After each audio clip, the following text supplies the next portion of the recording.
The young woman from the countryside was thrown out with her twin children by the millionaire. The next day, she inherited $250,000. Before we begin, tell us in the comments which city you're watching from.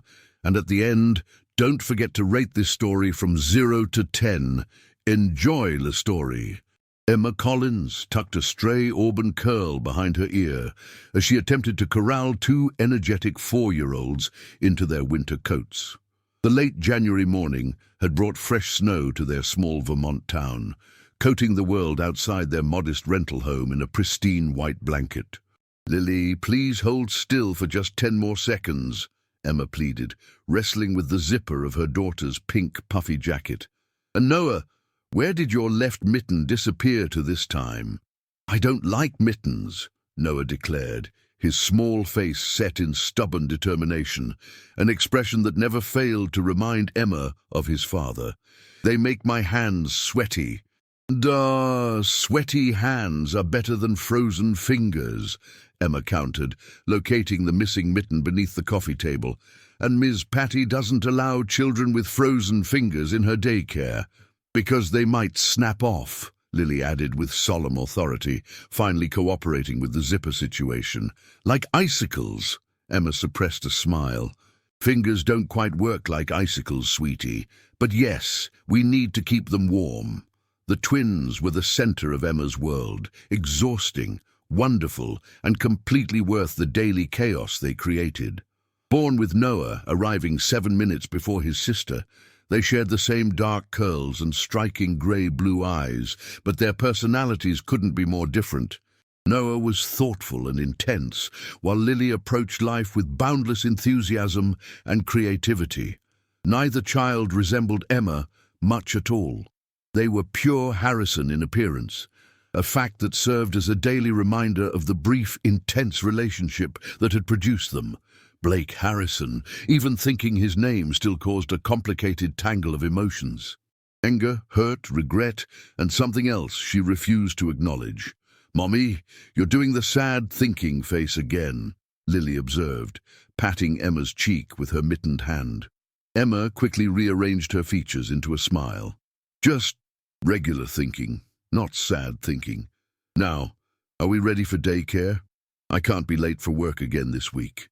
A horn honked outside. Emma peered through the frosted window to see her neighbor Martha's minivan idling in the driveway, right on schedule for their carpool arrangement. Perfect timing. "Let's go, monsters." 20 minutes later, after dropping the twins at Little Acorn's daycare, Emma settled into the front office of Maple Creek Elementary, where she worked as the administrative assistant. She'd once hoped to be a full-time teacher here, but life had taken an unexpected turn when 2 tiny heartbeats appeared on an ultrasound screen 5 years ago. The administrative position offered better hours and benefits for a single mother, even if it wasn't her dream job. "Morning, sunshine." Joe called Principal Walter Hammond, a kind-faced man in his 60s who had been Emma's own principal when she attended Maple Creek. "Coffee's already brewing." "You're a lifesaver," Emma replied, unwinding her scarf. "The twins were particularly twin-like this morning," Walter chuckled. "Double trouble in stereo, as my wife used to say about our boys, though they never had your twins' vocabulary. Noah asked me about photosynthesis yesterday when I dropped by daycare. Photosynthesis at 4.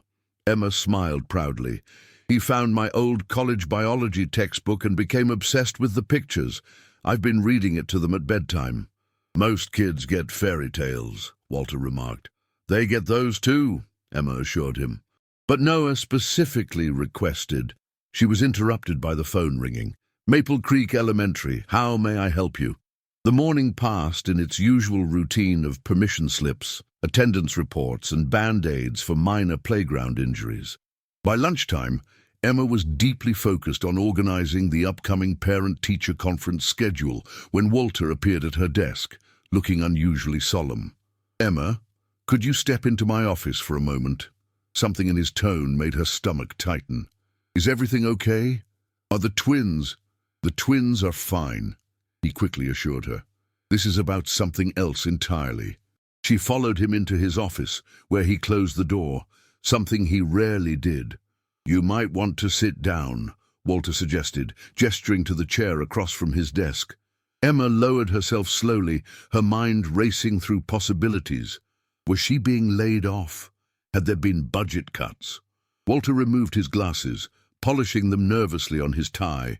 "I've just received a call from Gerald Whitman's office." "Mr. Whitman, my old high school English teacher?" Emma's brow furrowed in confusion. "I didn't know he had an office. I thought he'd retired to Florida years ago." "He did," Walter confirmed. "The call was from his attorney. I'm afraid Gerald passed away last week." "Oh." Emma felt a pang of genuine sadness. Gerald Whitman had been her mentor and greatest champion during her high school years, encouraging her to pursue education and helping her secure a scholarship for college. "That's terrible news. He was a wonderful teacher." Walter nodded. "He certainly was. But there's more, Emma." He hesitated, seeming unsure how to continue. "It appears that Gerald made you a beneficiary in his will." Emma blinked. "Me? But we haven't spoken in years. Just Christmas cards and the occasional email. Nevertheless, you clearly meant a great deal to him." Walter cleared his throat. "His attorney asked me to inform you that you've inherited a sum of money. A substantial sum." "How substantial?" Emma asked, feeling strangely detached from the conversation, as though it were happening to someone else. Walter met her eyes directly. $250,000. The room seemed to tilt. That can't be right. There must be some mistake." "No mistake," Walter assured her. "Gerald had no children, as you know. His wife passed 3 years ago. The bulk of his estate went to various educational charities, but he set aside this amount specifically for you." Emma pressed a hand to her mouth, overwhelmed. $250,000.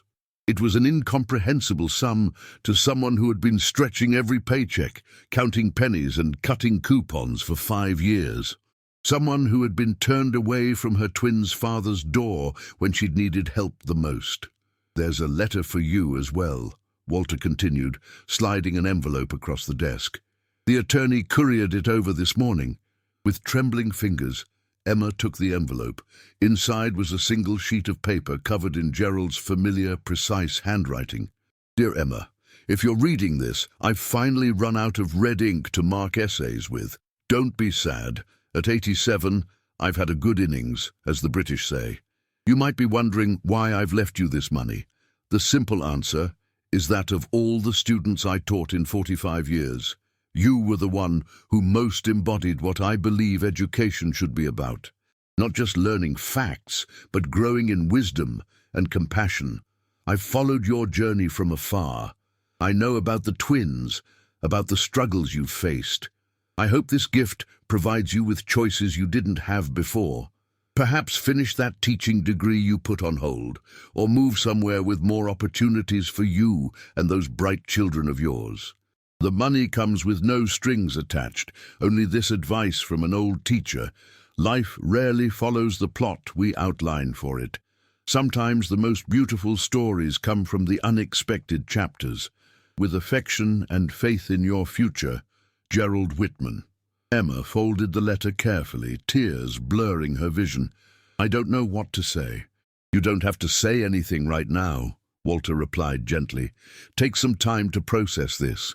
And Emma, I think Gerald was right. This could open up new possibilities for you and the twins." Back at her desk, Emma stared unseeing at her computer screen. $250,000. Not enough to retire on, certainly, but enough to change the course of her life. Enough to finish her teaching degree. Enough to move somewhere with better schools for the twins, more opportunities. The thought made her pause. Move where? The only home she'd ever known was Maple Creek. Her support system was here. Martha for childcare emergencies. Walter's kindness. The community that had embraced her children even as they whispered about their absent father. By the time she picked up the twins from daycare, Emma had made no decisions, but possibilities swirled in her mind like the snowflakes that had begun falling again outside. "Mommy looks different," Noah observed immediately, his perceptive eyes studying her face as they walked to their small house. "Different how, sweetheart?" "Like when you found that $20 bill in your old coat," Lily supplied. "Happy surprised," Emma smiled. "That's pretty accurate. Something unexpected happened today." "Did you find $20? Lily asked hopefully. "Not exactly, but I did receive some news that might mean changes for us." "What kind of changes?" Noah asked, instantly wary. He disliked disruptions to routine almost as much as he disliked mittens. "I'm not sure yet," Emma admitted, "but whatever happens, we'll figure it out together. Team Collins, right?" "Team Collins," Lily cheered, while Noah nodded with cautious acceptance. That evening, after the twins were finally asleep, Emma sat at her small kitchen table with her laptop open, a steaming mug of tea beside her. On impulse, she typed "Teaching Jobs Boston" into the search bar. Boston had excellent schools. It was only a few hours' drive from Maple Creek, so visits home would be manageable. And it had a top-ranked education program where she could finish her degree while working. Her finger hovered over the trackpad, hesitating. There was another reason Boston kept coming to mind, one she was reluctant to acknowledge, even to herself. Blake Harrison lived in Boston. The last she'd heard, his tech company had grown into a major player, with headquarters in the city's innovation district. Not that she followed his career, but it was hard to miss news about one of the country's rising entrepreneurial stars, especially when his face occasionally appeared on business magazines at the grocery store checkout.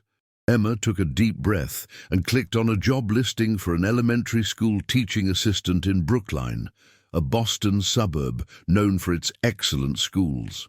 The position required only a bachelor's degree, which she had, and offered tuition assistance for employees pursuing education certificates.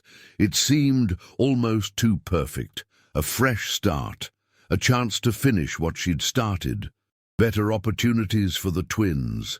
And if that fresh start happened to be in the same city as Blake Harrison, well, Boston was big enough for both of them. The chances of running into him were practically non-existent, and even if they did cross paths, what did it matter? 5 years had passed. He'd made his feelings abundantly clear when he'd accused her of trying to trap him, when he'd had security escort her from his building, when he'd offered money for the problem to go away. Emma closed her eyes against the painful memory.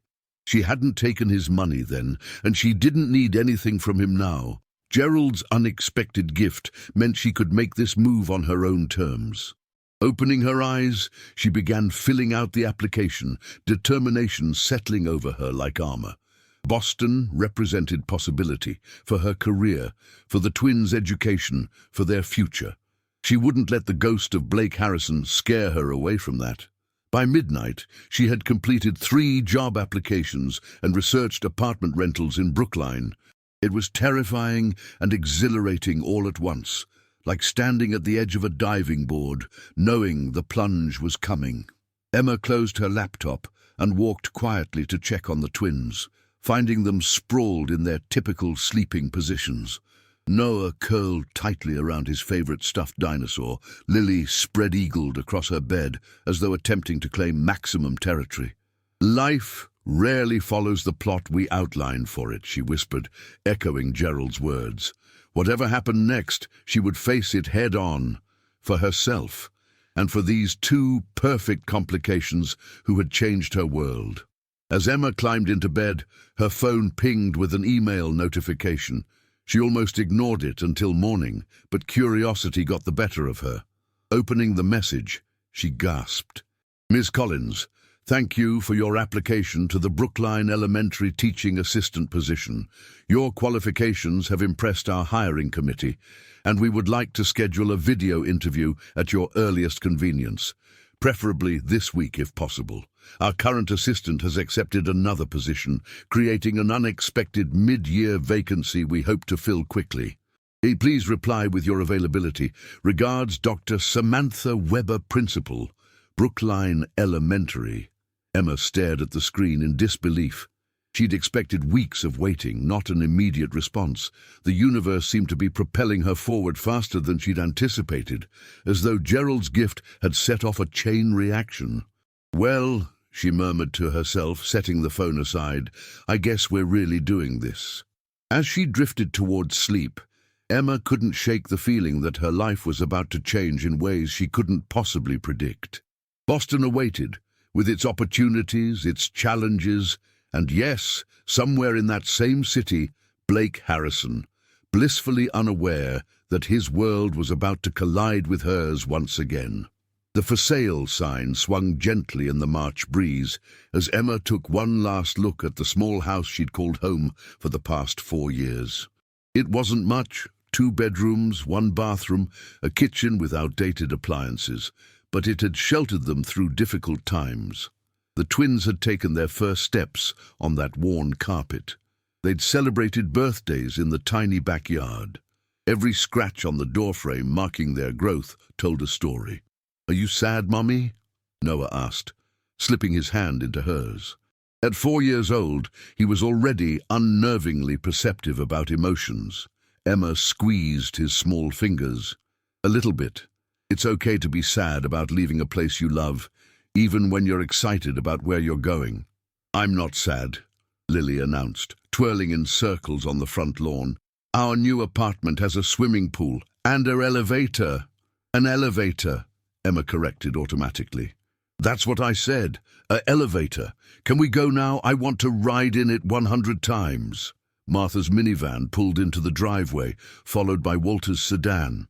Emma had sold her old car the week before, putting the money toward a more reliable used SUV, a practical choice for their new life in Boston.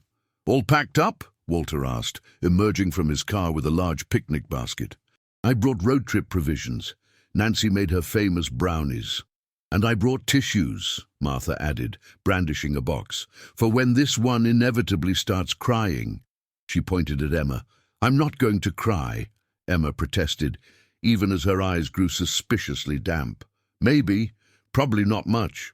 The past 6 weeks had been a whirlwind. The video interview with Brookline Elementary had led to a job offer within 24 hours. 2 weeks later, Emma had secured a modestly priced 2-bedroom apartment in a family-friendly complex in Brookline, thanks to Gerald's inheritance covering the security deposit and first 3 months' rent. She'd enrolled the twins in a well-regarded preschool near their new home. And yesterday, a couple from Burlington had made an offer on her house. Not a fortune, but enough to add to her financial cushion. Everything was falling into place with a speed that felt almost miraculous, or terrifying, depending on the hour of day and her stress levels. "The movers said they'll arrive at the new place around 4, Emma said, consulting her phone. "We should hit the road soon if we want to beat them there." Martha pulled her into a fierce hug. "I can't believe you're really leaving. Who's going to bring me cookies when I'm grumpy? Who's going to tell me I look fabulous when I try on ridiculous hats at the thrift store?" "We have phones, Martha," Emma laughed through incipient tears. "And it's only 3 hours away. You can visit any time." "Oh, I plan to. Those children need their Aunt Martha to spoil them rotten." After a few more emotional goodbyes and promises to call upon arrival, Emma settled the twins into their car seats, surrounded by their most precious possessions. Noah's dinosaur collection and favorite books, Lily's art supplies, and the handmade quilt from her grandmother. "Ready for an adventure?" Emma asked, meeting their eyes in the rearview mirror. "Ready," Lily chirped. Noah looked less certain, but nodded bravely. "Team Collins," he said quietly. "Team Collins," Emma and Lily echoed. 3 hours later, Emma's GPS directed her into an apartment complex, nestled between towering maple trees and well-maintained playground equipment. The twins pressed their faces against the windows, eyes wide as they took in their new surroundings. "It's so big," Noah whispered. "The buildings go up to the sky," Lily added with appropriate dramatic flair. Emma had to admit it was a step up from their modest rental. The Brookline Meadows complex featured modern 3-story buildings arranged around green spaces, with the promised swimming pool visible behind a secure fence. As they pulled into a visitor parking space, a friendly-looking woman in her 50s approached, waving. "You must be Ms. Collins. I'm Diane Greenberg, the property manager. We spoke on the phone last week." "Yes, thank you for meeting us," Emma replied, helping the twins out of the car. "These are my children, Noah and Lily." "Well, aren't you two adorable?" Diane exclaimed. "We have several families with young children in the complex. There's a playgroup that meets at the playground on Tuesday and Thursday afternoons." Lily immediately perked up at the mention of potential playmates, while Noah regarded Diane with his usual careful assessment of new adults. "Do you have a library?" he asked suddenly. Diane looked momentarily surprised before smiling. "As a matter of fact, we do have a small community library in the clubhouse, and the public library is just 3 blocks away." Noah nodded, apparently satisfied with this information. "The movers should be arriving shortly," Emma said. "Is there a specific entrance they should use?" "I'll direct them when they arrive. Why don't I show you to your apartment now? I'm sure you're all eager to see your new home." The apartment exceeded Emma's expectations.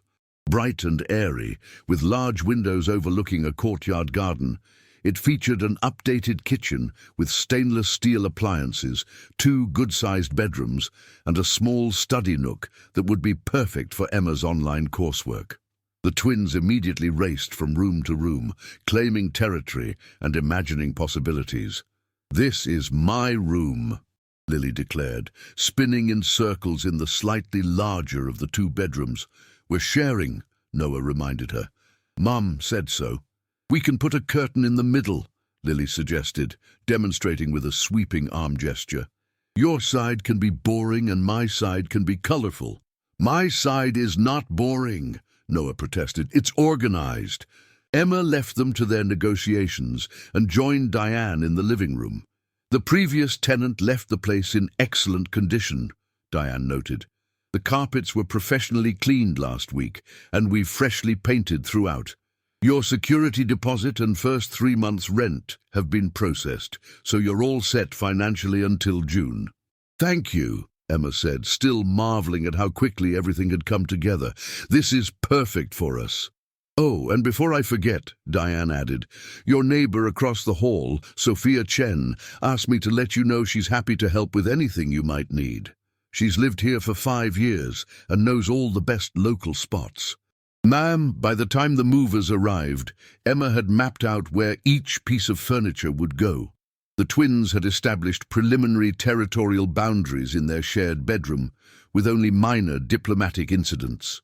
And Emma had located the nearest grocery store, pharmacy, and most importantly, coffee shop within walking distance. The next morning dawned clear and crisp. Emma woke before her alarm, momentarily disoriented by the unfamiliar ceiling and the way the light filtered differently through new curtains. The twins were still asleep, exhausted from the excitement of the move. She slipped out of bed and padded to the kitchen to start coffee, savoring the rare moment of quiet. Standing by the window with her steaming mug, Emma watched the complex coming to life. Early joggers on the paths, a few cars leaving for work, someone walking a pair of enthusiastic golden retrievers. This was home now. The thought was both exhilarating and terrifying. Her phone chimed with a text message. Samantha Weber, the principal at Brookline Elementary. "Emma, looking forward to having you join us on Monday.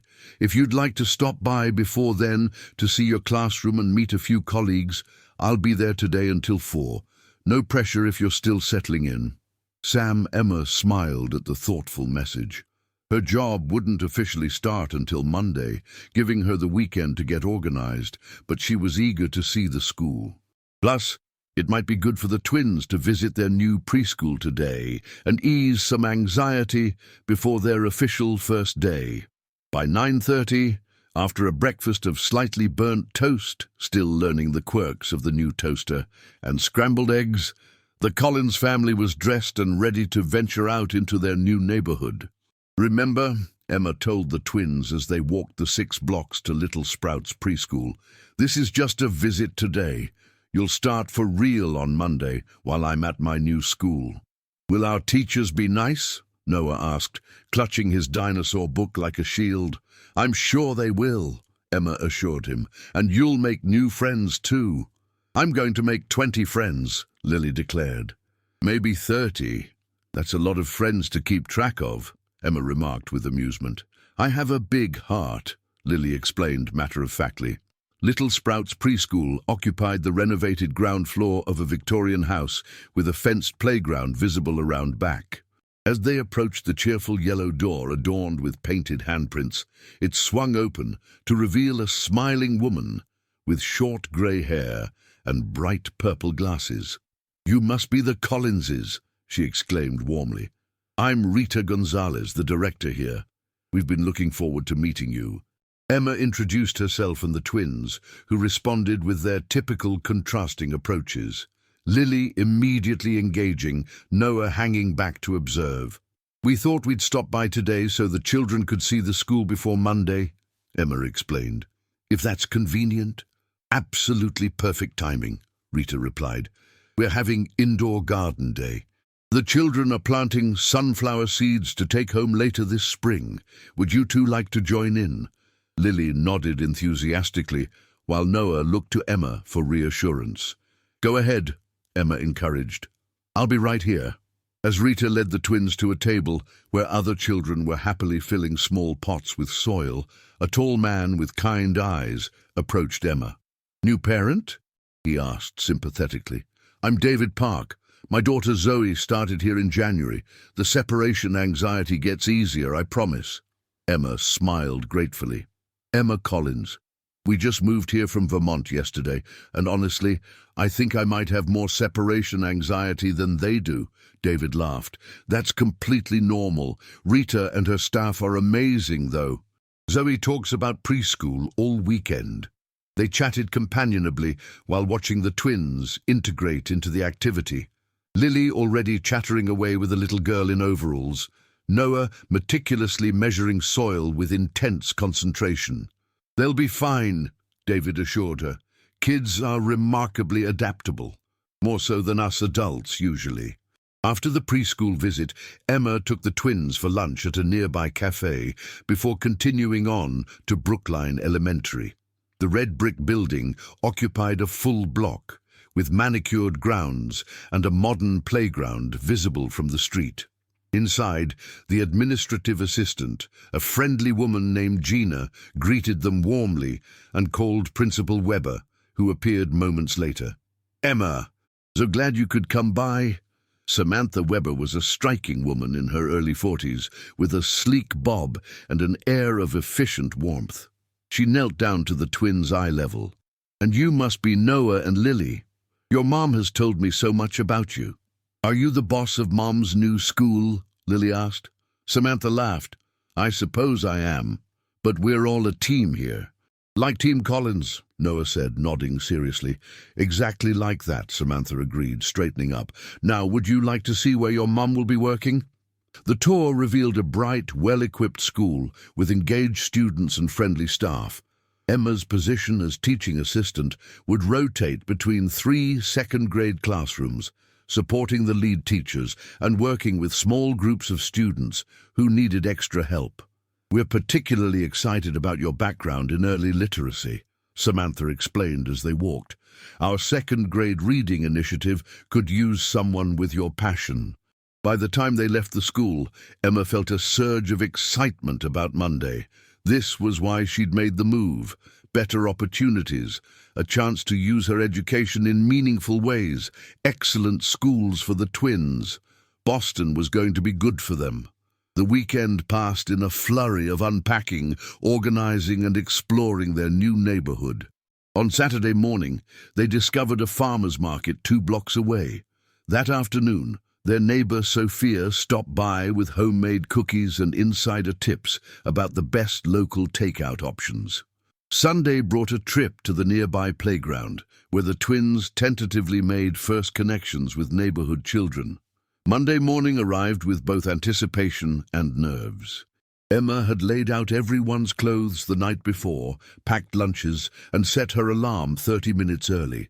Despite her preparations, the morning still felt rushed.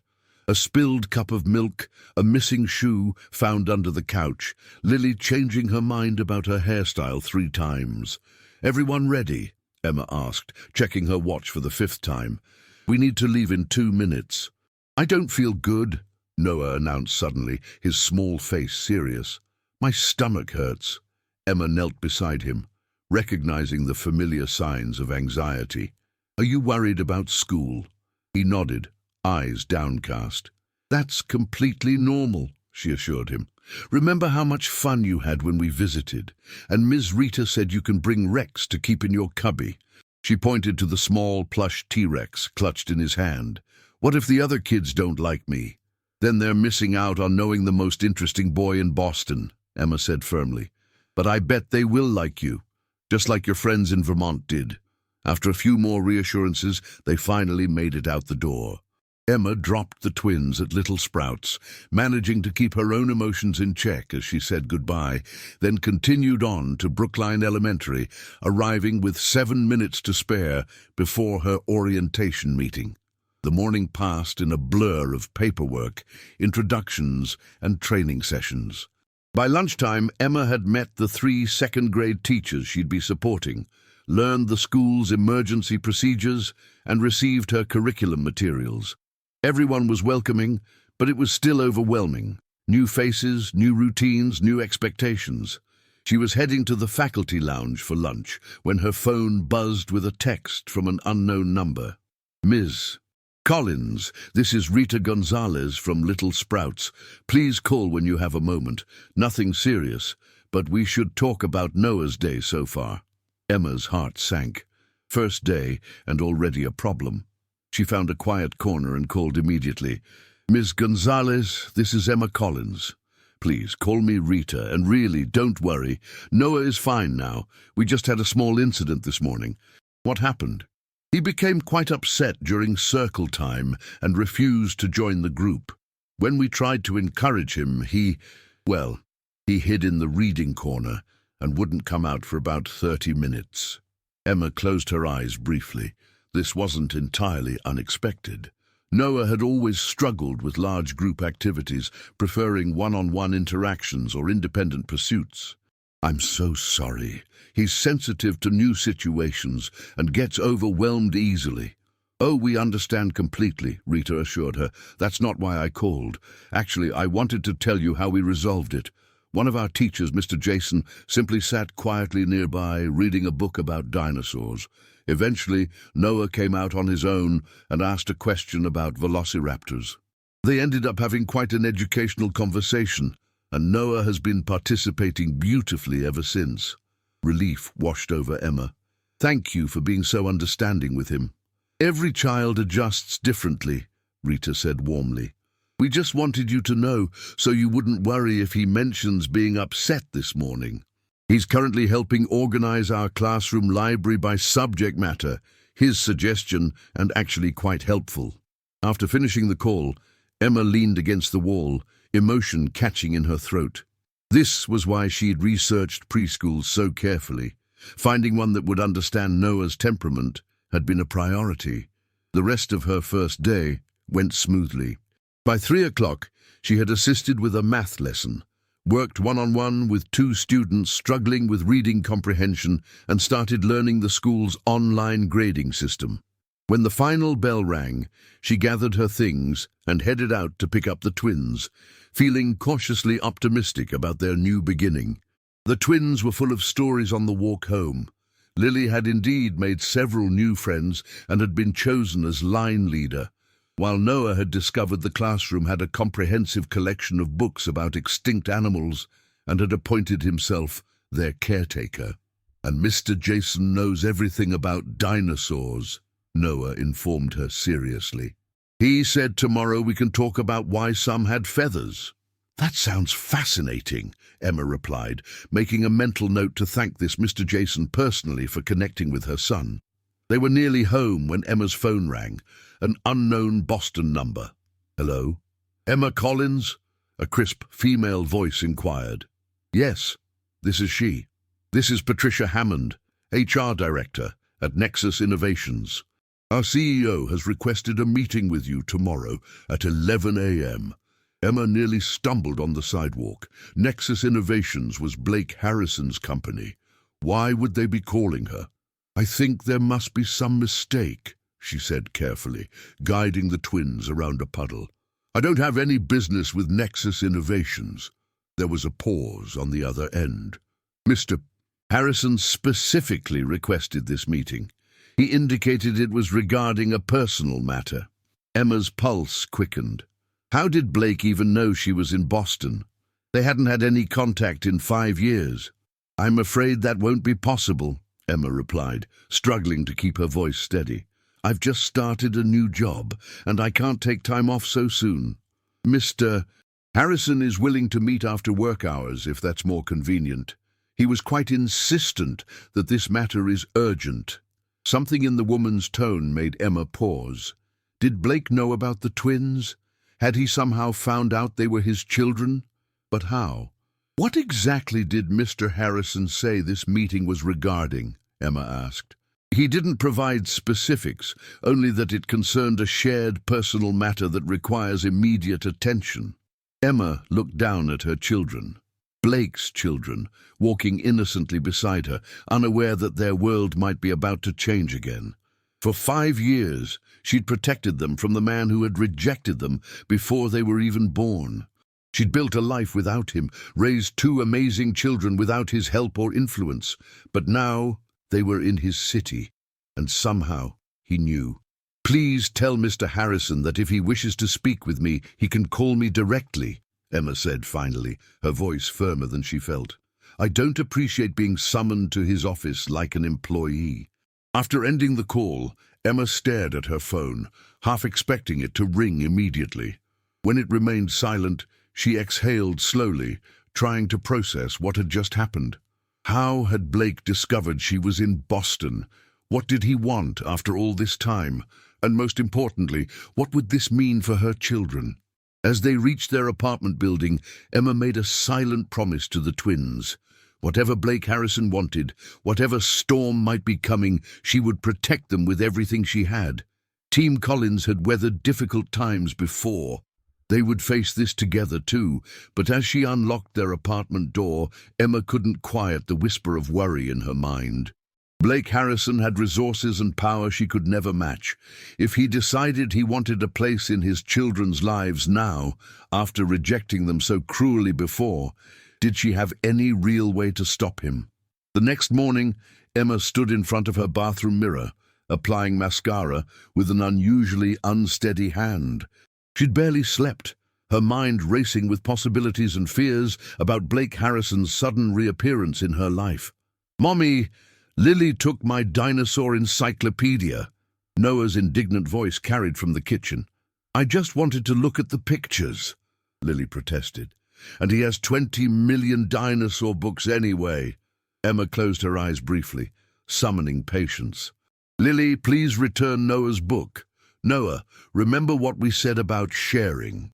After dropping the twins at preschool, where Noah went in without hesitation, eager to continue his dinosaur discussion with Mr. Jason, Emma arrived at Brookline Elementary 15 minutes early.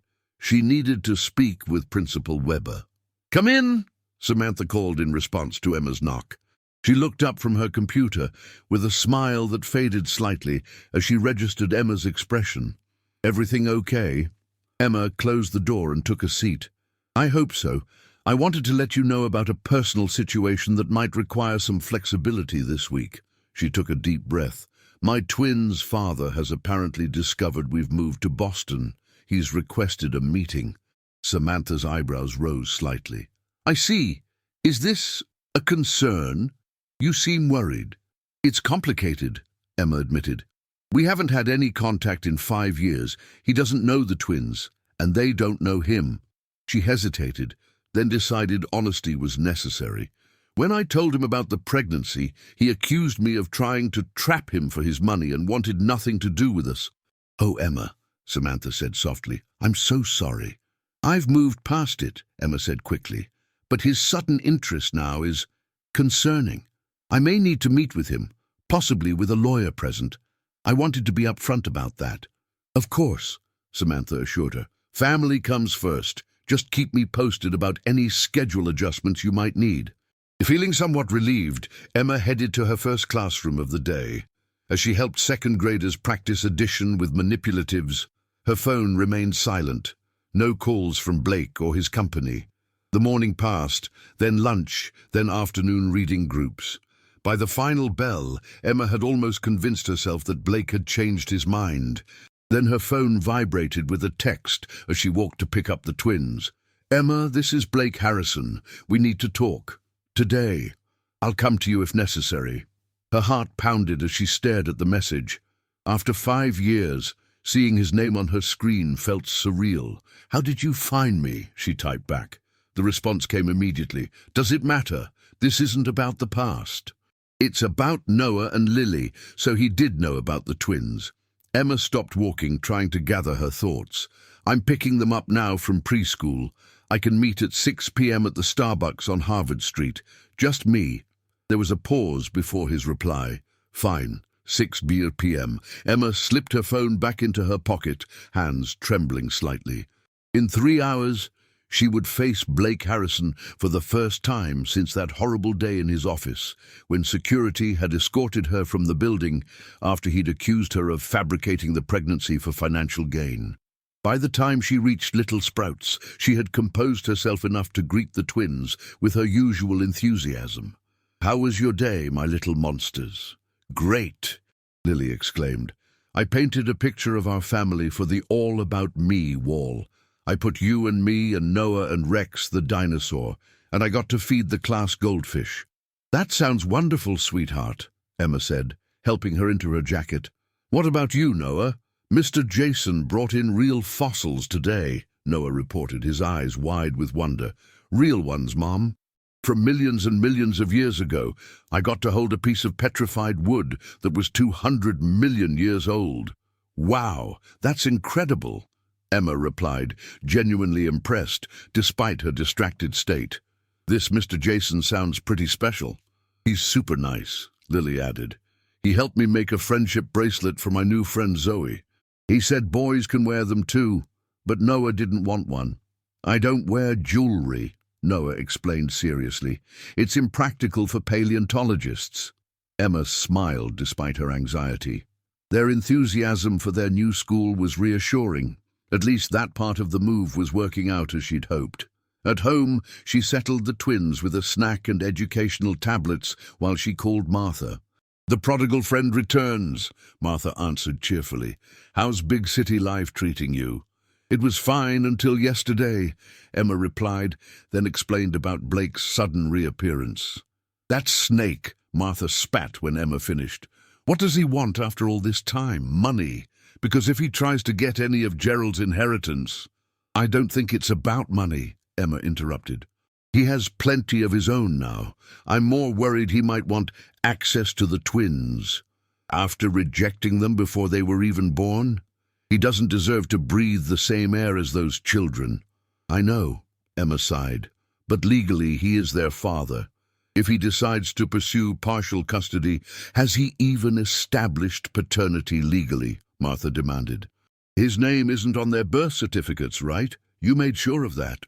"No, his name isn't on the certificates, but a DNA test would establish paternity immediately.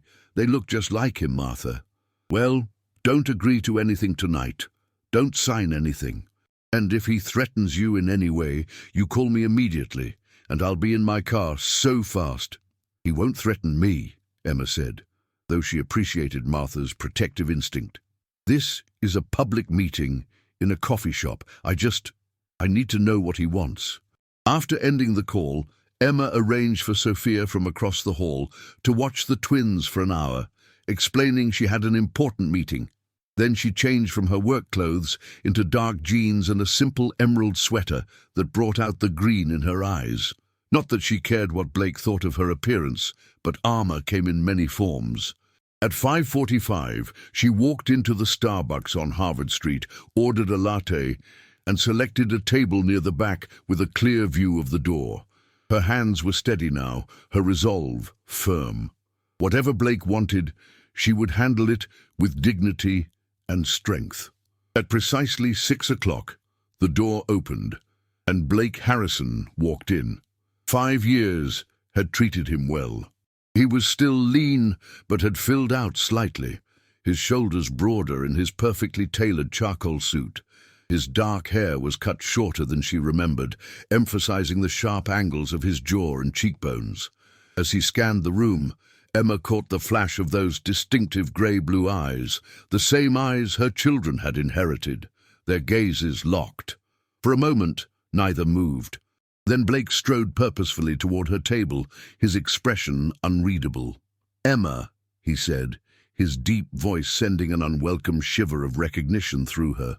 "Blake," she replied evenly. "You wanted to talk. So talk." He sat down across from her, studied her face for a long moment, then said, "You look well. Small talk? Really? After 5 years of silence, that's what you open with?" His jaw tightened. "I'm trying to be civil." Civil would have been a phone call 5 years ago. Civil would have been child support. Civil would have been anything other than accusing me of trying to trap you, then throwing me out of your office. Emma's voice remained low, but the edge in it was unmistakable. "I made a mistake," Blake said, surprising her. "Several, actually. Is that an apology? If you want to hear the words, fine. I'm sorry for how I reacted when you told me about the pregnancy." His gaze was direct, unflinching. "But that's not why I'm here." "Then why are you here? And how did you even find me?" Blake ran a hand through his hair, a familiar gesture that made something twist in Emma's chest. "One of my employees has a child at Little Sprouts Preschool. Apparently his daughter came home talking about the new twins in her class, Noah and Lily Collins. When he mentioned it, the names caught my attention. I did some checking." "You investigated me?" Emma asked incredulously. "I needed to be sure," Blake replied. "It's been 5 years, Emma. I had to know if they were—" "Your children," she finished for him. "Yes, they are, though you made it abundantly clear you wanted nothing to do with them." "I was 26, terrified and convinced you were after my company," Blake said, his voice tight with what might have been regret. "I just secured our first major round of funding. The timing seemed suspicious." "Suspicious," Emma repeated flatly. "Because of course I planned to get pregnant by a man passing through town for 3 days. What an elaborate scheme." Blake had the grace to look uncomfortable. "Like I said, I made mistakes, but I'm here now because I want to meet them." There it was, the request she'd been dreading. "Why?" Emma asked, studying him intently. "What's changed?" "Everything," Blake replied simply. "I've changed. My life has changed, and I've realized some things about what matters, and my children have suddenly become what matters. After 5 years of complete absence. They're my children too, Emma. Biologically, yes. But in every way that counts, no. You've never held them when they had nightmares. You've never sat up all night with them when they had fevers. You weren't there for first steps or first words or first anything." Emma leaned forward. "You're a stranger to them, Blake. A complete stranger." "I want to change that," he insisted. "I have a right to know my own children." "Rights?" Emma's voice rose slightly before she controlled it again. "You waived your rights when you offered me money to take care of the problem and then disappeared for 5 years. A muscle worked in Blake's jaw. "I can't change the past, but I can be part of their future. And if you won't allow that voluntarily, Emma, I'll petition the court for visitation rights. I don't want to do that, but I will if necessary." The threat hung between them. Emma had known this might happen, but hearing it stated so bluntly still felt like a physical blow. You would put them through that? Legal battles, DNA tests, strangers questioning them and judging their best interests? Also, you can assuage your guilty conscience? "This isn't about guilt," Blake countered. "It's about doing the right thing now. I made a terrible mistake 5 years ago. I won't make another by continuing to be absent from their lives." Emma studied him, trying to gauge his sincerity. The Blake she had known during their brief relationship had been passionate, driven, but also thoughtful. The man who had rejected her pregnancy had seemed like a stranger, cold, suspicious, entirely focused on protecting himself and his burgeoning company. This Blake seemed different from both previous versions, more grounded, less reactive. But was it genuine, or just a more sophisticated performance? "They don't know about you," she said finally. "They don't know who their father is. I've never lied to them, but I've kept it simple, that you weren't ready to be a dad, that it was just the three of us. Introducing you now would be confusing and potentially painful for them." "I understand that," Blake said, his tone softening. "I'm not suggesting I just show up and announce myself as dad. I know it would need to be gradual, careful." Emma took a sip of her latte, buying time to think. The rational part of her knew Blake could likely get court-ordered visitation if he pursued it. Inviting him would be expensive, stressful, and ultimately might not succeed. But the protective mother in her recoiled at the idea of voluntarily allowing back into their lives the man who had hurt her so deeply, who had rejected his own children before they were even born. "I need time to think about this," she said eventually. "And if I agree to any kind of introduction, it would be on my terms, slow, supervised, with the understanding that you would disappear again if it becomes too difficult or inconvenient." "I won't disappear," Blake said firmly. "I'm committed to this, Emma, to them." "You'll forgive me if I don't take your word for that," she replied dryly. 5 years of absence speaks louder than promises made over coffee." Blake nodded, accepting the hit. "Fair enough. How much time do you need?" "A week. And I want to consult with a family law attorney before agreeing to anything." "Also fair," Blake conceded. "For what it's worth, I genuinely regret how I handled things. Not just for the twins' sake, but for yours. You deserved better." Emma wasn't ready to accept that olive branch. "I need to get back to my children. I'll contact you in a week with my decision." As she gathered her purse, Blake reached across the table, his fingers brushing her wrist. The unexpected contact sent a jolt through her. "Emma, one more thing." She paused, looking at him questioningly. "What are they like?" His voice held a hint of vulnerability she'd never heard from him before. The twins. Despite herself, Emma softened slightly. Whatever his faults, this was a father asking about his children for the first time. "They're amazing," she said truthfully. "Completely different from each other in personality, but both incredibly bright. Noah is thoughtful, observant, cautious. He processes everything deeply before he acts. He's obsessed with dinosaurs and wants to be a paleontologist. He asks questions about everything." A smile tugged at Blake's lips. "And Lily?" "Lily is a force of nature," Emma said, unable to keep the fondness from her voice. "Outgoing, dramatic, creative. She makes friends in seconds and lives life at full volume. She wants to be either a veterinarian or a princess astronaut, depending on the day." Blake was quiet for a moment, absorbing this. "Thank you," he said finally, "for telling me, and for raising them so well. I know you've done it alone." Emma nodded, not trusting herself to respond without emotion. Then she stood and walked out, feeling Blake's eyes on her back until the door closed behind her. The cool evening air helped clear her head as she walked quickly back to the apartment. Her thoughts were a jumble of contradictions. Part of her wanted to protect the twins from the man who had rejected them, to shield them from potential disappointment if Blake lost interest again. Another part acknowledged that growing up without knowing their father might leave its own wounds. And then there was the uncomfortable fact that seeing Blake again had stirred feelings she'd thought long buried. Not romantic feelings exactly, but a complex mix of memory, attraction, and anger that left her off balance. When she arrived home, she thanked Sophia for watching the twins and found them already in pajamas, engaged in their usual pre-bedtime activities. Noah reading, Lily colouring. "Did you have a good meeting, Mommy?" Lily asked, looking up from her artwork. "It was informative," Emma replied carefully. "You look sad again," Noah observed, setting aside his book. "Was it bad news?" Emma sat down between them, drawing them close. "Not bad news, exactly. Just complicated grown-up stuff, but nothing for you to worry about." "Grown-up stuff is boring anyway," Lily declared. "Except ice cream. Ice cream is good grown-up stuff. Emma laughed, grateful for her daughter's ability to lighten any moment. You're absolutely right. Ice cream is excellent grown-up stuff.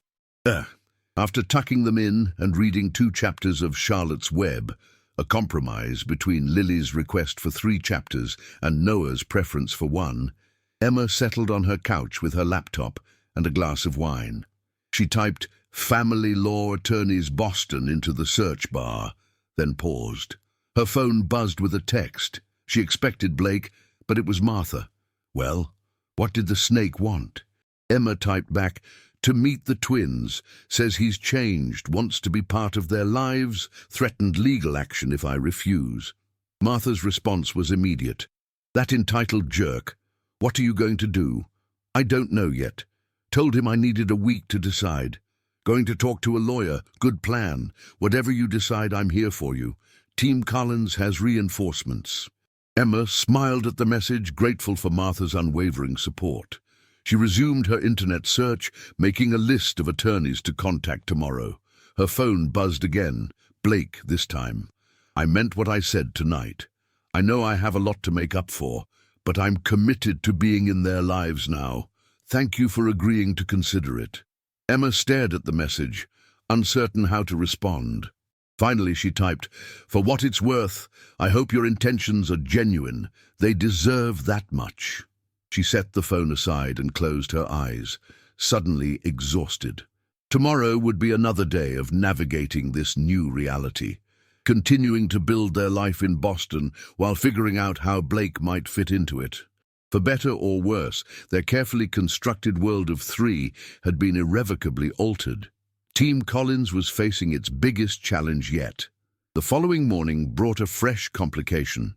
As Emma dropped the twins at preschool, Rita Gonzalez approached her with a smile. "Emma, I wanted to introduce you to one of our teachers who's been working with Noah. This is Jason Miles." Emma turned to find herself facing a tall, athletic man with warm brown eyes and a friendly smile. "Ms. Collins," he said, extending his hand, "it's great to finally meet you. Noah talks about you constantly." "Mr. Jason," Emma replied, shaking his hand, "I should be thanking you. Noah's been raving about your dinosaur knowledge." Jason laughed. "Just a childhood obsession that never quite faded. Your son has quite the scientific mind. His questions are impressively specific. He once asked me how scientists know what color dinosaurs were if the fossils don't show color," Emma recalled with a smile. "I had to look that one up." "He asked me the same thing yesterday," Jason said. "We had quite the discussion about feather pigmentation in fossilized dinosaur feathers." Rita excused herself to greet other arriving children, leaving Emma and Jason chatting by the door. "Noah mentioned you're new to Boston?" Jason inquired. "Just moved here last week," Emma confirmed. "It's been quite the adjustment." "Oh, well, if you and the twins need any local recommendations, parks, museums, kid-friendly restaurants, I'd be happy to help. Boston's a great city for children." "That's very kind," Emma said, genuinely touched by the offer. "We could definitely use some insider knowledge. Noah mentioned he's particularly interested in visiting the Museum of Science. They have an excellent dinosaur exhibit right now.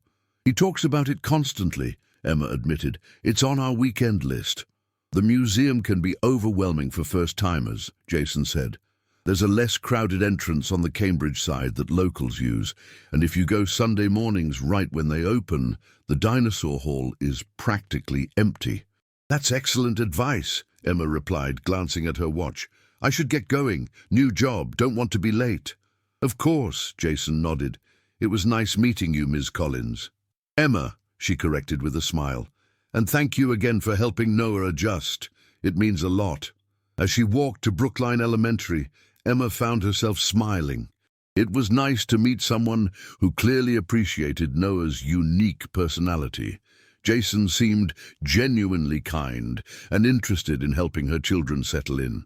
Her good mood lasted until lunch, when she checked her phone and found an email from Blake Harrison's attorney outlining a proposed visitation schedule that would begin with supervised visits and gradually transition to regular weekend time.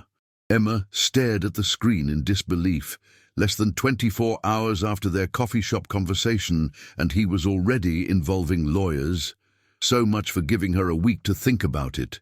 She forwarded the email to the attorney she had contacted that morning, adding a note requesting an urgent appointment. Then she texted Blake directly.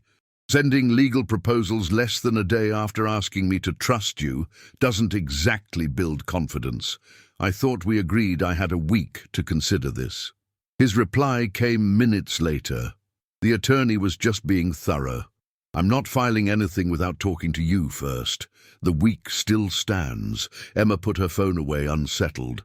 Blake claimed he wanted to handle this amicably, yet his actions suggested otherwise. She couldn't shake the feeling that this was just the beginning of a much longer, more complicated struggle. One that would inevitably affect the twins, no matter how much she tried to shield them. That evening, as she helped the twins build a blanket fort in the living room, "It needs to be structurally sound," Noah insisted, while Lily demanded more decoration pillows. Emma's phone rang with an unknown number. "Hello? Ms. Collins? This is Leonard Weiss, the attorney you contacted this morning. I had a cancellation and could see you tomorrow at 9 a.m. if that works for you." "Yes, thank you," Emma said, relief evident in her voice.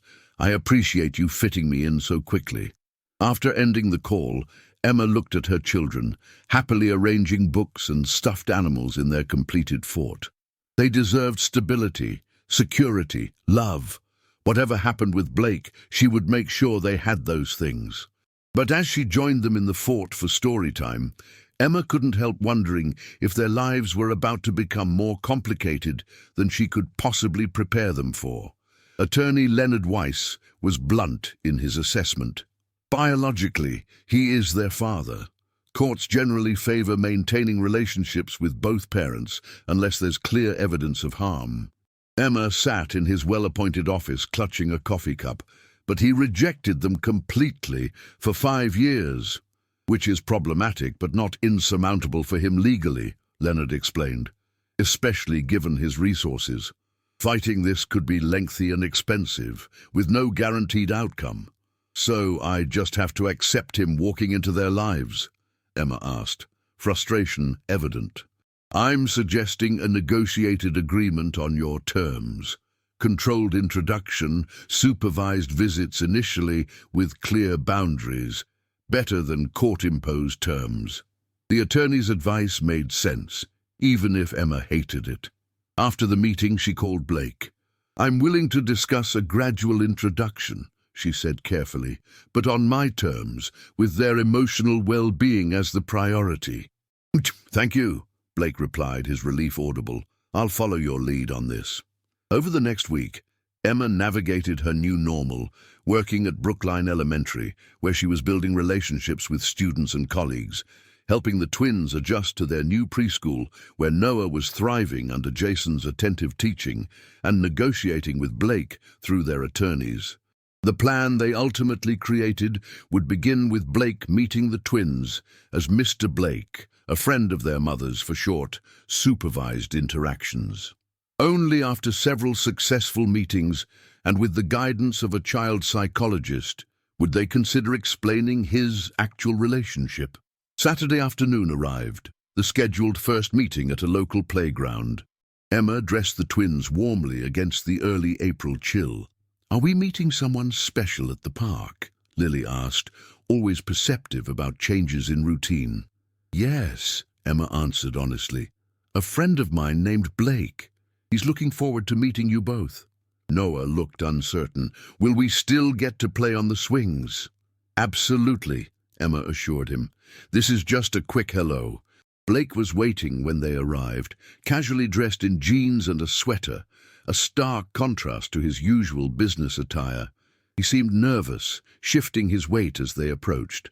"Hi," he said simply, eyes moving from Emma to the children. "Blake, these are my children," Emma said carefully. "Noah and Lily. Kids, this is my friend, Mr. Blake."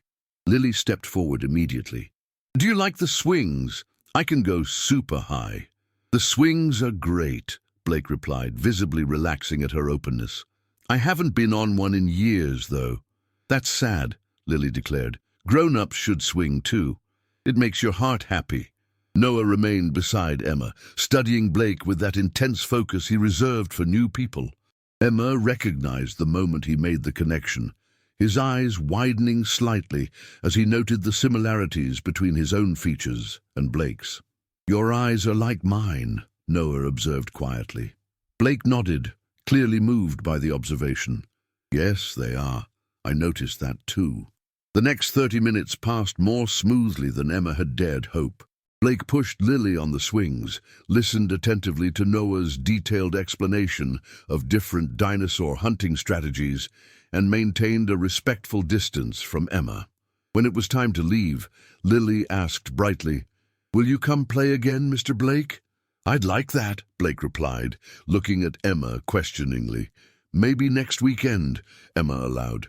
Walking home, Noah asked the question Emma had been dreading. "Mom, is Mr. Blake my dad?" Emma nearly stumbled. "What makes you ask that, sweetheart?" "He looks like me, and Lily too. Our eyes are the same, and our hair, and when Lily smiled, his face did the same smile." Emma sat the twins down on a nearby bench. "You're very observant, Noah." "Yes, Blake is your biological father." "What's biological?" Lily asked. "It means he's the person whose genes helped make you," Emma explained, "but he hasn't been part of our family before now." "Is he going to be part of our family now?" Noah's question was direct, his expression serious. Emma chose her words carefully. "He would like to get to know you both better. But our family, Team Collins, that's still just us three. Mr. Blake would be additional. Like Aunt Martha," Lily suggested. "Something like that," Emma agreed, relieved by the simple comparison. Over the next few weeks, Blake had several more supervised visits with the twins. Each went well, with the children gradually warming to him. Emma maintained careful boundaries, keeping interactions focused on the children rather than their shared past. Meanwhile, Emma's life in Boston continued developing in unexpected ways. Jason Miles, Noah's preschool teacher, had become something of a friend, offering local insights and occasionally joining them for weekend outings to museums or parks. His easy manner with the twins and respect for Emma's situation was refreshingly uncomplicated compared to the Blake situation. By early May, their attorneys had finalized a formal agreement. Blake would have regular visitation, gradually increasing as the twins adjusted. They would work with a child psychologist to navigate explaining his full relationship to them. Emma maintained primary custody and decision-making authority, while Blake would contribute significantly to an education fund. After signing the papers, Blake asked to speak with Emma privately. "Thank you for handling this so graciously," he said. "I know it couldn't have been easy." "It wasn't about easy," Emma replied. "It was about what's best for them." "I've been meaning to ask," Blake said hesitantly. "Who's this Jason person Noah keeps mentioning? He talks about him almost as much as he talks about dinosaurs." Emma was surprised by the question. "Jason Miles. He's Noah's teacher at preschool. He's been wonderful with both children, especially helping Noah adjust." "They seem quite attached to him," Blake observed, a hint of something jealousy in his tone. "He's a good teacher," Emma replied neutrally, "and he's been kind to us as newcomers to Boston." Blake nodded, clearly wanting to say more but restraining himself. "I should go. I'll see the twins on Saturday as arranged." "Yes." They're looking forward to it. As May turned to June, their new routine solidified. The twins continued thriving in preschool. Emma excelled in her role at Brookline Elementary, receiving praise from Principal Weber for her work with struggling readers. Blake maintained his scheduled visits, gradually building relationships with his children, and Jason had become a regular presence in their lives, joining them for occasional outings, lending Emma books about Boston history, bringing special dinosaur articles for Noah.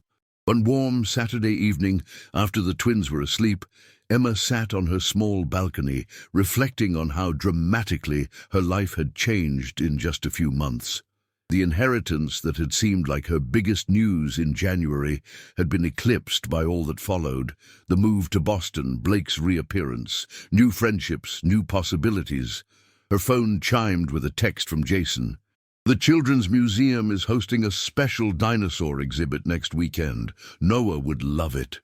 Maybe we could all go."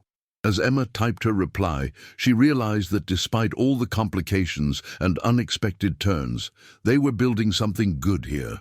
Not the life she had planned, perhaps, but maybe something better, a life rich with connections, opportunities, and second chances.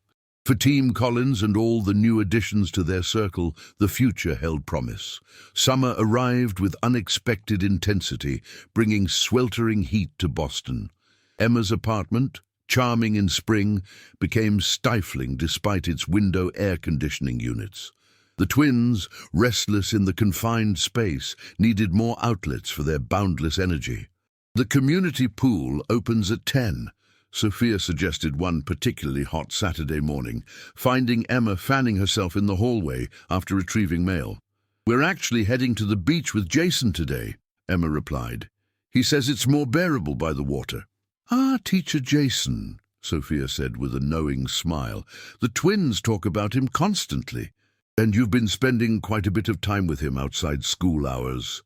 Emma felt her cheeks warm. "He's just been helpful with our adjustment to Boston." Sophia hummed skeptically.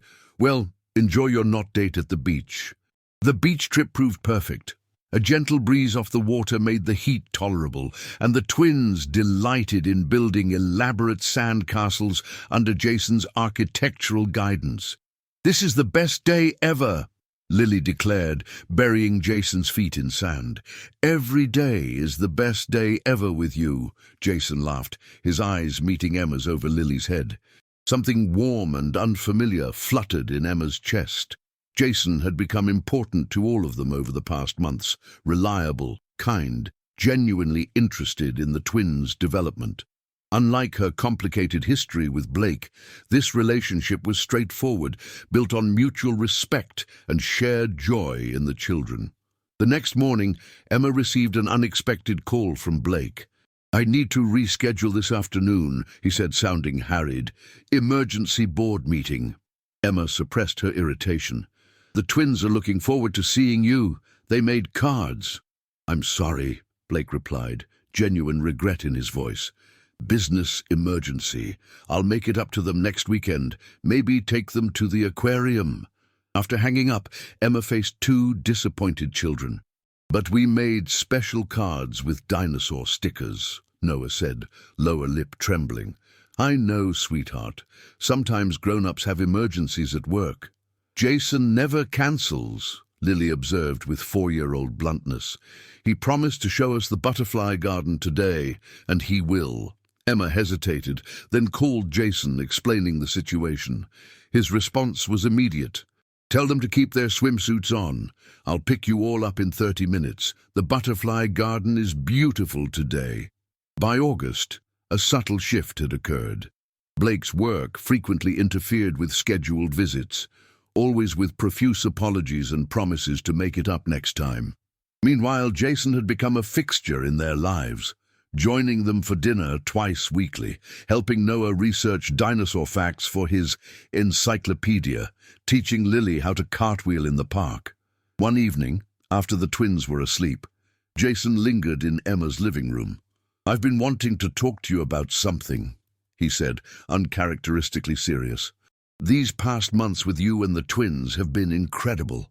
Emma's pulse quickened. "They adore you." "And I adore them," Jason replied. "But it's not just them, Emma. I think you know that." Before she could respond, her phone rang, Blake again. She sent it to voicemail. "I care about you, Emma," Jason continued softly. "I know your situation is complicated, with the twins' father back in the picture, but Blake is their biological father," Emma interrupted. "But he's missed more visits than he's kept lately. You're the one who's actually been here for them." Jason moved closer, taking her hand. "I'd like to be here for all of you, if you'll let me." Their first kiss was gentle, tentative, and felt completely right. The next weekend, Blake finally kept his scheduled visit, taking the twins to the promised aquarium. When he returned them home, his expression darkened, seeing Jason helping Lily with a puzzle at the dining table. "Mr. Jason," Noah exclaimed, "Dad showed us octopuses that can change colors, just like you said." The dad was new, suggested by the child psychologist as appropriate now that the twins understood Blake's relationship to them. But the easy way Noah included Jason in his excitement clearly bothered Blake. After the twins went to show Lily's new stuffed penguin its place in their bedroom, Blake confronted Emma. "So the teacher is a regular fixture here?" His tone was carefully neutral, but his posture was tense. "Jason has been very important to the children," Emma replied evenly. "And to me." Blake's eyes narrowed. "I see. And does he know I'm their father?" "Of course he does," Emma said. "But that doesn't give you exclusive rights to be in their lives. You've cancelled 4 visits in the past month alone." "I'm running a company, Emma. Sometimes emergencies happen. And children need consistency. Jason provides that." Blake studied her face. "This is more than him being good with the kids, isn't it?" Emma straightened. "My personal life isn't part of our custody agreement, Blake." "They're my children too," he replied, frustration evident. "I have a right to know who's influencing them." "You have visitation rights," Emma corrected, "not approval rights over who I date." Blake left shortly after, his farewell to the twins warm, but his departure tense. The next day, Emma received a formal request from his attorney to revisit their custody arrangement. "He can't be serious," Emma fumed to Leonard Weiss. "He barely maintains the current schedule." "I suspect this is more emotional than practical," her attorney observed. "Seeing another man developing a relationship with his children and their mother has triggered something." The legal posturing continued through September, while life moved forward in other ways. Emma was promoted to lead the reading intervention program at Brookline Elementary. The twins started kindergarten, thriving in their new school, and Jason became an official part of their family, moving from Mr. Jason to just Jason, as his relationship with Emma deepened. One crisp October evening, Blake arrived unexpectedly at Emma's apartment. "We need to talk," he said, his expression somber, "without lawyers." Over coffee at a nearby cafe, Blake surprised her. "I'm withdrawing the petition for revised custody." "What changed?" Emma asked cautiously. "I did," Blake admitted. "These past months, I've been treating fatherhood like another business acquisition, something I could schedule and optimize. But watching how the twins light up talking about Jason, who's actually present in their daily lives." He paused. "It made me realize I need to be more than a weekend visitor if I want a real relationship with them." "What are you saying exactly?" "I'm stepping back from day-to-day operations at Nexus," Blake explained. "Still CEO, but delegating more. I want to be consistently present for Noah and Lily. No more cancelled visits, real involvement." Emma studied him, searching for sincerity. "The twins would benefit from that. They need stability. And I need to accept that their lives include Jason now," Blake added, clearly struggling with this admission. "He's good for them. I can see that, even if it's difficult." As fall deepened into winter, their unconventional family arrangement stabilized. Blake kept his word, becoming reliably present for his scheduled times with the twins. Jason continued as a loving presence in their daily lives, eventually moving into Emma's apartment shortly after Christmas. The twins, adaptable as children often are, seemed to thrive with their expanded support system. One snowy evening in January, exactly 1 year after Gerald Whitman's unexpected inheritance had set everything in motion, Emma found herself watching the twins build a snow fort with both Blake and Jason, their competitive instincts channeled into creating the most elaborate snow structure possible. Her phone buzzed with a text from Martha. "How's Boston treating Team Collins these days?" Emma smiled as she typed her reply. "Team Collins has expanded. It's complicated, messy, and absolutely perfect. Spring in Boston brought renewal in more ways than one. The city emerged from winter's grip with explosive greenery, reflecting the growth in Emma's transformed life. Mom, look what came! Lily burst through the door, waving an official-looking envelope, Noah close behind. At 5, the twins had started kindergarten. Lily, social and artistic, Noah, scientifically precise and observant as ever. The letter confirmed Emma's acceptance to Boston University's Masters in Education program, fully funded through a combination of her school's professional development program and the remainder of Gerald's inheritance. "Congratulations," Jason said that evening, presenting her with champagne. "You've worked so hard for this." "We should celebrate," Blake added during his next visit, surprising Emma with his genuine enthusiasm. "This is what you've always wanted." The past year had brought unexpected equilibrium. Blake had indeed transformed from occasional visitor to consistent presence, attending school events and doctor appointments, hosting regular weekends at his home, where the twins now had their own rooms.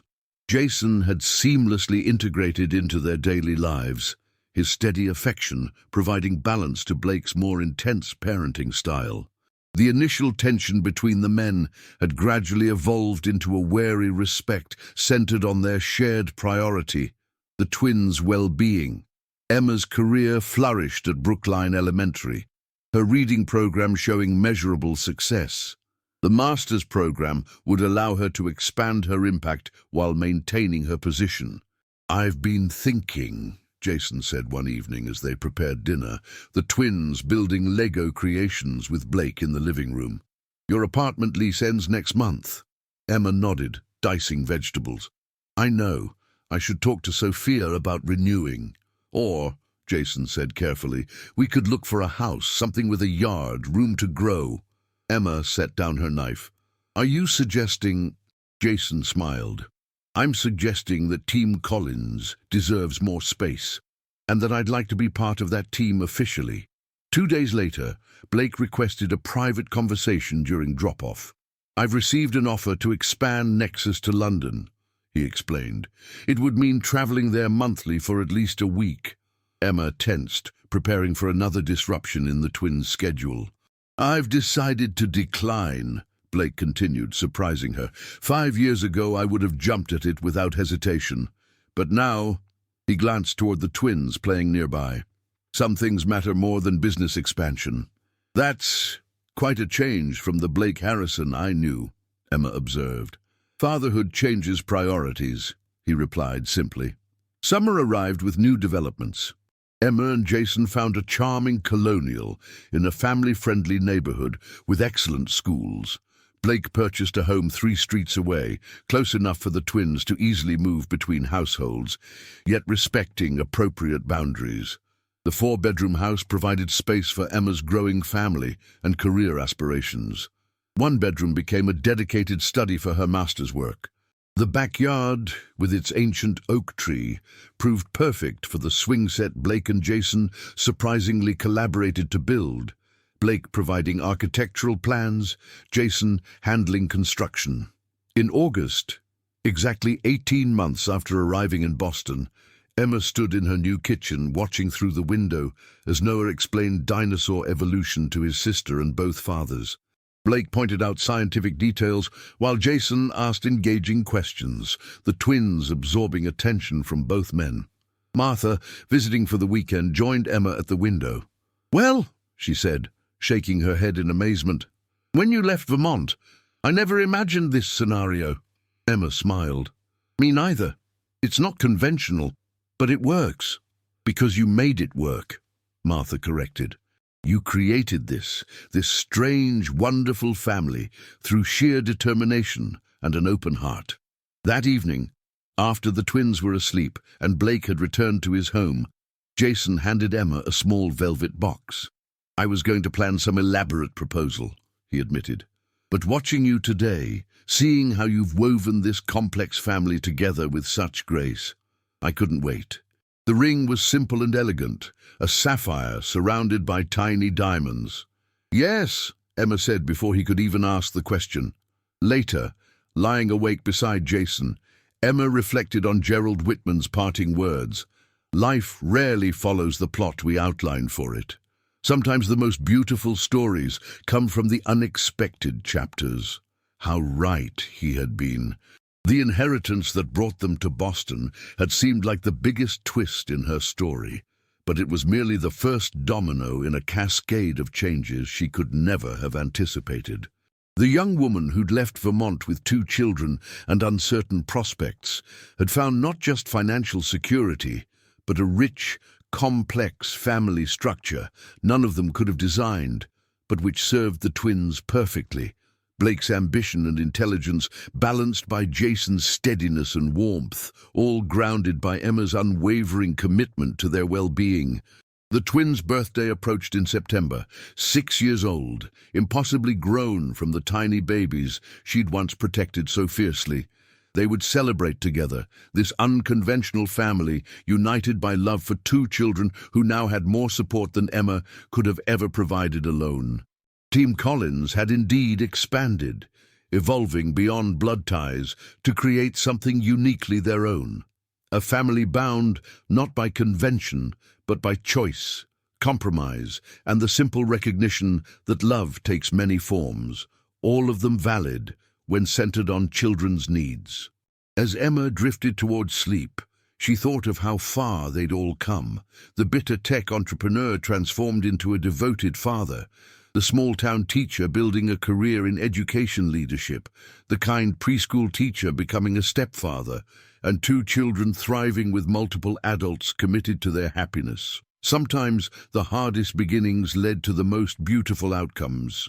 And sometimes inheritance came in forms far more valuable than money. What did you think of the story? Share your opinion in the comments. Rate this story from 0 to 10. What was your score?